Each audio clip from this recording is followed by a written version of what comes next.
친구가 하나둘 떠나는 이유가 세월 때문이라고 생각하는가? 아니다.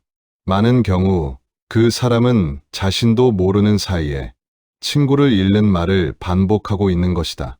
처음에는 모두 웃으며 들어준다. 하지만 어느 순간 연락이 줄고 모임에서 빠지고 결국 가장 친했던 사람으로부터 멀어진다. 더 무서운 것은 본인은 끝까지 나는 좋은 뜻으로 말했을 뿐이라고 한다. 정약용 역시 유배지에서 가까웠던 벗들이 떠나는 모습을 지켜보며 한 가지를 떠올렸다. 사람이 떠나는 데는 반드시 이유가 있다.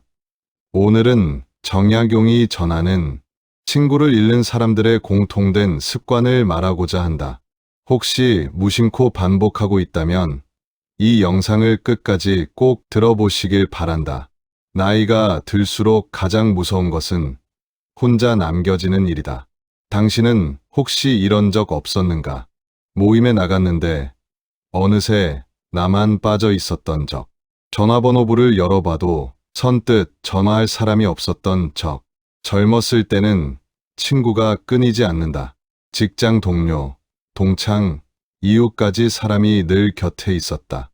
그런데 나이가 들수록 그 숫자는 조금씩 줄어든다. 생각해 보신 적 있으신가? 왜 어떤 사람은 나이가 들어도 친구가 끊이지 않는데, 왜 어떤 사람은 점점 더 외로워지는 것인지. 많은 어르신들이 이렇게 말씀하신다. 다들 바빠서 연락이 뜸해진 것뿐이다. 나이가 들면 다 그런 거다. 그러나 정말 그것뿐일까? 정말 문제는 무엇일까? 친구가 변해서가 아니다. 세월이 흘러서도 아니다. 진짜 문제는 우리도 모르는 사이에 멀어질 수밖에 없는 습관을 가지고 있었다는 것이다. 가장 가깝다고 생각했던 사람에게 가장 무심하게 대했던 것은 아니었을까? 가장 편하다고 생각했던 사람에게 가장 함부로 말했던 것은 아니었을까? 오늘은 그 습관들을 하나씩 들여다보려 한다. 당신은 어떠신가? 지금 곁에 있는 친구들이 여전히 편안하신가? 아니면 어느새 하나둘 멀어지고 있다고 느끼시는가? 정약용은 젊은 시절 수많은 벗을 두었던 사람이었다. 학문을 함께 논하고 세상을 함께 걱정하던 동료들이 곁에 가득했다. 그러나 그가 죄인이 되어 유배지로 떠나자 상황은 완전히 달라졌다. 가까웠던 벗들 중 상당수가 그와의 인연을 조용히 끊었다. 편지조차 주고받지 않으려는 사람도 있었다. 정약용은 그 시절을 회상하며 이렇게 말했다고 전해진다. 사람을 이기는 자는 많으나 마음을 이기는 자는 드물다. 세상에는 싸워서 이기는 사람도 많고 논쟁에서 이기는 사람도 많다. 그러나 자신의 마음을 이기는 사람은 거의 없다. 곁에 머물던 사람이 떠난 것은 그 사람이 나빠서가 아니었다. 진짜 우정은 상대를 이기려 하지 않고 상대의 마음을 먼저 헤아리는 데서 시작된다고 그는 깨달았다. 감정이 앞설 때 한 걸음 물러서는 사람, 자존심을 세울 때 먼저 숙이는 사람, 자신을 낮출 줄 아는 사람, 이런 사람 곁에는 사람이 모인다고 정약용은 말했다. 반대로 자신을 높이고 상대를 가르치려 드는 사람 곁에는 사람이 오래 머물지 못한다. 오늘은 그가 깨달은 이 진실을 실제 사례를 통해 함께 살펴보려 한다. 71세 박모 씨는 젊은 시절 꽤 성공한 사업가였다. 자식들도 다들 좋은 직장에 다니고 있었다. 박모 씨는 모임에 나갈 때마다 그 이야기를 자랑스럽게 꺼내곤 했다. 우리 아들은 이번에 승진했다. 우리 며느리가 이번에 비싼 가방을 사줬다. 처음에는 친구들도 함께 기뻐해 주었다. 그러나 그 이야기가 모일 때마다 반복되자 분위기가 조금씩 달라지기 시작했다. 어느 날 오랜 친구 한 명이 모임에 나오지 않았다. 이유를 물으니 다른 친구가 조심스럽게 말해 주었다고 한다. 그 친구는 요즘 형편이 어려워서 그런 이야기가 불편했나 봐. 박모 씨는 그 말을 듣고 가슴이 철렁했다고 한다. 자랑할 의도는 아니었지만 듣는 사람의 입장에서는 다르게 들렸을 수 있다는 사실을 미처 생각하지 못했던 것이다. 당황스러우셨을 것이다. 순수한 기쁨이었는데 오해받는 것 같아 속상하셨을 것이다. 그러나 박모 씨가 놓치고 있던 것이 있었다. 자랑은 듣는 사람에게 비교를 강요하는 말이라는 것이다. 정약용은 자신을 낮추는 것에 대해 이렇게 말한 적이 있다. 스스로를 높이려 하면 오히려 사람이 멀어진다. 스스로를 낮추면 사람이 가까이 다가온다. 생각해 보신 적 있으신가? 자랑이라는 것은 나에게는 기쁨일 수 있지만 듣는 사람에게는 무거운 짐이 될 수 있다는 것을. 특히 형편이 넉넉하지 않은 친구 앞에서는 더욱 그렇다. 자식의 성공, 재산, 건강. 이런 이야기들은 듣는 사람에게 자신의 처지를 돌아보게 만든다.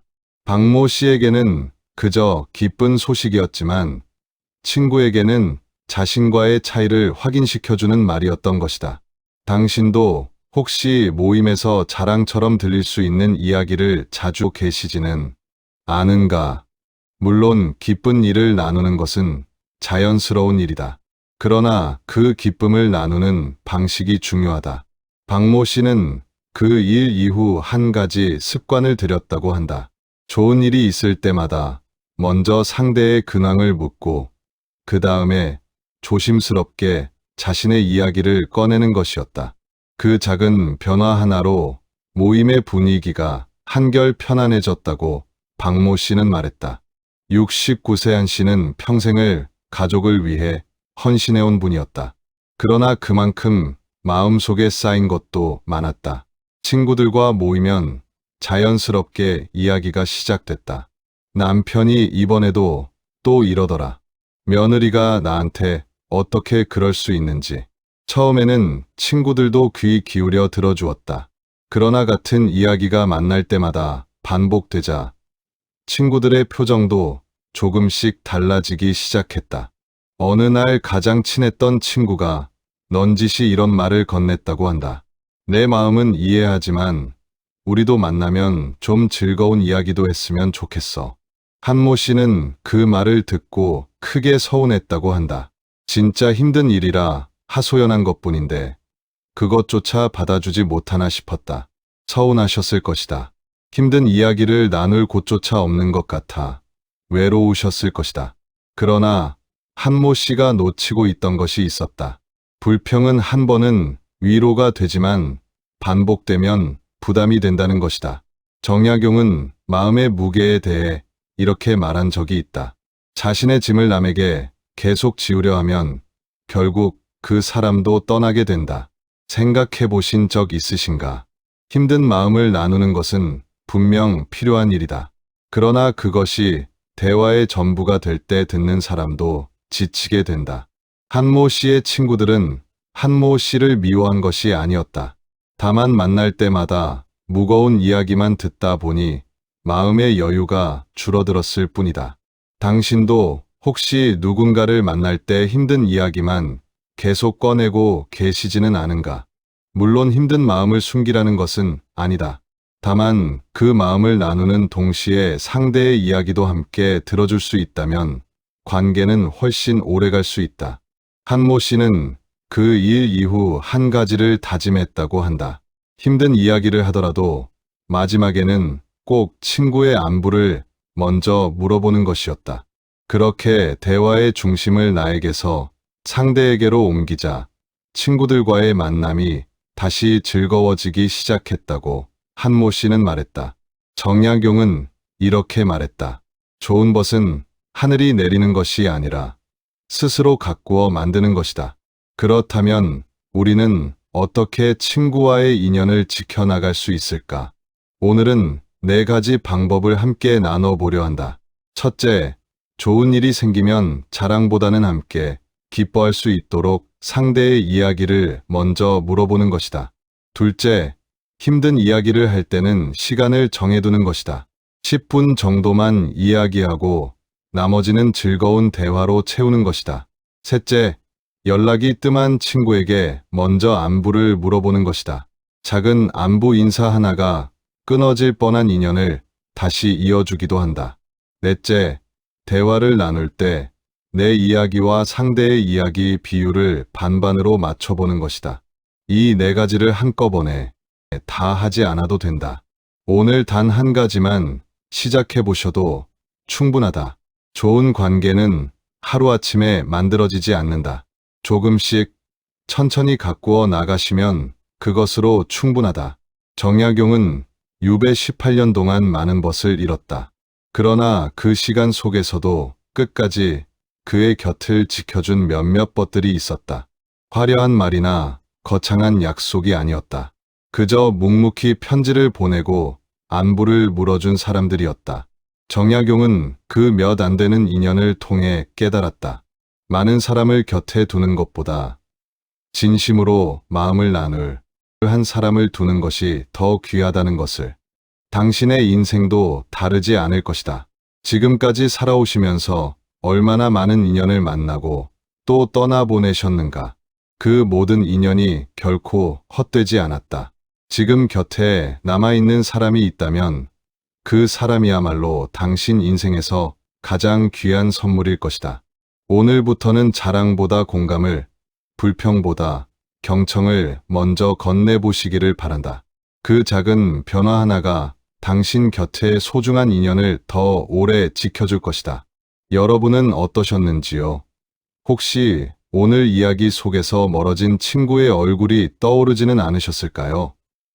비슷한 경험이 있으셨다면 댓글로 편하게 이야기를 남겨주시기 바랍니다. 여러분의 이야기가 또 다른 누군가에게 큰 위로가 될 겁니다. 오늘 이야기가 조금이라도 도움이 되셨다면 구독과 좋아요로 응원해 주시기 바랍니다. 정약용의 인생지혜 이야기는 앞으로도 계속됩니다. 오늘도 함께해 주셔서 진심으로 감사드립니다. 당신 곁의 소중한 인연이 오래오래 이어지시기를 진심으로 바랍니다.